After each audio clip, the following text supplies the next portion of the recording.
Pada suatu hari ada gempa di sebuah kota. Tak berselang lama, tiba-tiba ada sesuatu yang jatuh dari langit. Seorang pria yang ada di peternakan sapi melihat ada seekor sapi yang tiba-tiba terbelah jadi dua. Lalu pria itu mencoba mendekatinya dan dia melihat ada garis yang membelah semua yang ada di sana. Karena penasaran nih, dia mencoba merabanya dan akhirnya dia tahu kalau ada dinding pembatas yang tak terlihat. Ketika ada pesawat yang melintas di atasnya, pesawat itu menabrak dan meledak. Kemudian dia melihat ada damkar yang datang dan akan melewati dinding itu. Dia pun berlari dan berdiri di tengah jalan untuk menghentikannya. Nah, supir damkar yang gak tahu itu marah dong. Mau menghampiri pria ini, namun dia menabrak dinding tak terlihat. Ternyata mereka yang terpisah oleh dinding itu satu sama lain nih gak bisa saling mendengar. Kira-kira ini dinding apa ya? Ada yang tahu? Komen di bawah ya. Episode 1 Mr. Bean. Bermula ketika Mr. Bean ini sedang buru-buru hingga menyenggol mobil lain. Nah, setelah sampai, dia parkirin mobilnya seenaknya gitu. Dia pun masuk kampus yang ternyata akan dilaksanakan sebuah ujian tertulis. Di sini, Mr. Bean duduk bersama seorang pria berjas biru. Nah, ketika si pria tersebut mengeluarkan sebuah pulpen, Mr. Bean pun tak mau kalah. Dia mengeluarkan lusinan pulpennya. Dan ada beberapa boneka juga di situ. Singkat cerita, ujian pun dimulai. Di sini, Mr. Bean mengalami kesulitan untuk mengerjakannya, sehingga dia berkali-kali untuk berusaha menyontek pria yang ada di sampingnya. Namun semua usahanya sia-sia. Karena bingung, dia akhirnya tidur tuh. Nah, ketika jam ujian habis, ternyata dia salah mengerjakan soal ujiannya cuy. Yang sebenarnya soalnya ini bisa dia kerjakan. Namun sayangnya waktunya sudah habis. Wah, apes banget ya.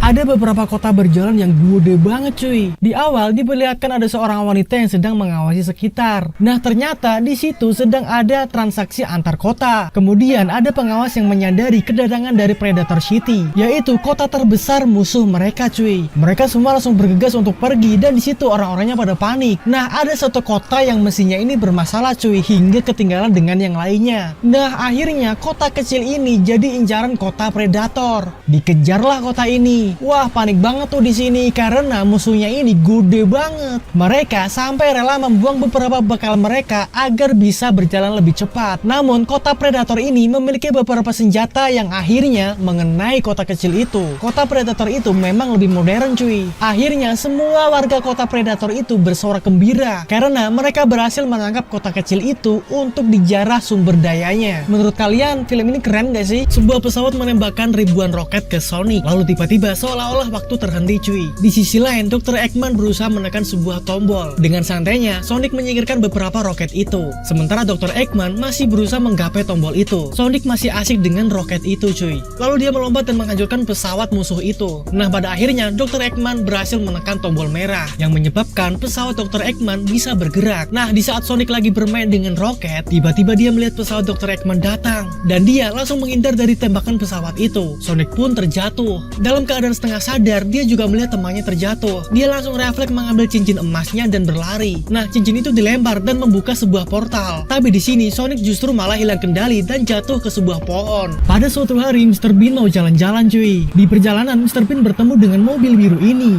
Nah, dia usil banget tuh. Ternyata Mr. Bean ini mau ke pantai. Dia turun dari tangga yang sangat tinggi. Nah, akhirnya dia sampai nih di pantai. Di sini ceritanya dia mau ganti pakaian cuy. Tapi di situ ada satu orang yang lagi berjemur. Mr. Bean pun kaget dan gak jadi ganti pakaian. Tapi dia curi-curi waktu nih ketika orang itu gak lihat. Dia berusaha untuk ganti celana. Ketika orang itu ngelihat, Mr. Bean langsung berlaku konyol gitu untuk menutupi rasa malunya mungkin ya. Nah, setelah bersusah payah ganti celana dan berhasil, ternyata orang itu buta. Yang berarti dari tadi orang itu nggak ngelihat ada Mr. Bean di situ. Wah, kalau tahu gitu dari tadi langsung ganti aja ya tanpa bersusah payah gitu. Inilah neraka kemalasan. Disinilah tempat orang-orang yang suka menyanyiakan waktu semasa hidupnya. Mereka akan dipaksa lari terus-menerus tanpa henti. Jika tidak, tubuh mereka akan hancur terlindas oleh batu yang terus berputar. Pria ini pun ketakutan melihat hukuman yang akan dia jalani. Tapi untungnya, kepala utusan alam baka melompat ke dalam air untuk menolongnya. Dan coba yakinkan Ratu Neraka Kemalasan untuk melihat kembali kehidupan pria ini. Ternyata dia melakukan banyak pekerjaan semasa hidupnya. Pernah menjadi pelayan restoran, kuli panggul, tukang bersih-bersih. Bahkan dia juga pernah menjadi supir panggilan. Semuanya dia lakukan demi ibunya yang sakit dan untuk adiknya adiknya yang masih sekolah. Karena kelelahan, dia pun meninggal dunia.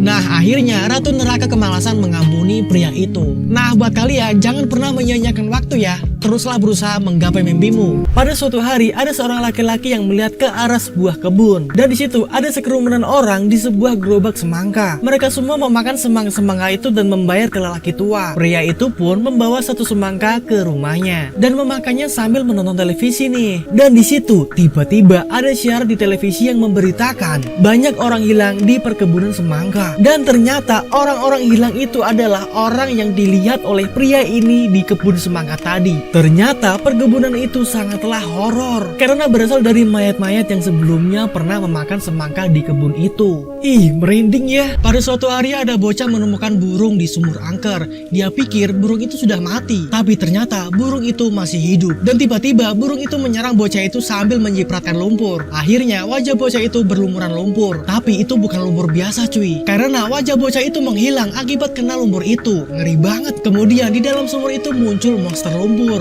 Nah, ternyata mata bocah itu ada di monster lumpur. Bocah itu berusaha kabur dari monster itu. Lalu ada seorang bapak-bapak yang menembak monster itu. Tapi anehnya, meskipun tubuh monster itu sudah hancur, dia bisa bangkit lagi. Bahkan udah ditebas sama ibu-ibu ini masih aja bisa gerak. Nah, monster itu menjulurkan tangannya nih dan menangkap bocah itu. Akhirnya bocah itu menyatu dengan monster lumpur. Anehnya, bentuk monster itu menjadi gepeng. Lalu monster itu kabur kembali ke sumur tadi. Nah, buat kalian nih, jangan suka main di dekat sumur ya, bahaya. Seorang bocil bernama Carl sedang bermain dengan balonnya. Tak sengaja menemukan sebuah rumah kosong. Ternyata di situ ada seorang bocil bernama Ellie sedang main pilot-pilotan. Nah, ternyata mereka ini mempunyai impian yang sama cuy, yaitu pergi ke Paradise Fall. Singkat cerita, mereka pun sudah tumbuh dewasa dan menikah dan tinggal di rumah yang dulu sempat jadi base camp mereka. Mereka berniat menabung untuk pergi ke Paradise Fall. Singkat cerita, mereka ini sudah tua cuy dan tabungannya sudah cukup. Namun ternyata Ellie mengalami sakit dan meninggal dunia. Carl tetap berjuang menggapai mimpinya, ditemani dengan bocil yang tak sengaja ikut terbang bersamanya. Dia menerbangkan rumahnya dengan ribuan balon. Setelah melewati berbagai rintangan, akhirnya rumah itu berhasil dibawa ke Paradise Fall, mewujudkan cita-cita mendiang istrinya. Tapi di akhir cerita, Carl justru hidup di kota dengan bocil itu, dan juga pesawat balon barunya yang dia dapatkan dari musuhnya ketika dalam perjalanan itu. Pada suatu hari nih, ada seorang wanita yang sedang mencuri perhiasan di rumah besar. Tiba-tiba pemilik rumah itu datang dan memergokinya. Dari luar nih, ada seorang pria yang sedang menunggu wanita itu. Lalu mereka pergi ke sebuah bukit nih dan merayakan hasil curiannya. Namun ternyata pria itu justru malah mendorong wanita tersebut ke dalam jurang. Nah, ketika pria itu membuka bungkusannya, dia sangat terkejut karena ternyata isinya adalah kepala wanita tadi. Ternyata wanita itu tidak selamat dari pencurian itu cuy. Berarti yang tadi hantu dong. Episode 1 Mr. Bean bermula ketika Mr. Bean ini sedang buru-buru hingga menyenggol mobil lain. Nah, setelah sampai, dia parkirin mobilnya seenaknya gitu. Dia pun masuk kampus yang ternyata akan dilaksanakan sebuah ujian tertulis. Di sini Mr. Bean duduk bersama seorang pria berjas biru. Nah, ketika si pria tersebut mengeluarkan sebuah pulpen, Mr. Bean pun tak mau kalah. Dia mengeluarkan lusinan pulpennya dan ada beberapa boneka juga di situ. Singkat cerita, ujian pun dimulai. Di sini Mr. Bean mengalami kesulitan untuk mengerjakannya, sehingga dia berkali-kali untuk berusaha menyontek pria yang ada di sampingnya. Namun semua usahanya sia-sia. Karena bingung, dia akhirnya tidur tuh. Nah, ketika jam ujian habis, ternyata dia salah mengerjakan soal ujiannya cuy. Yang sebenarnya soalnya ini bisa dia kerjakan. Namun sayangnya waktunya sudah habis. Wah, apes banget ya.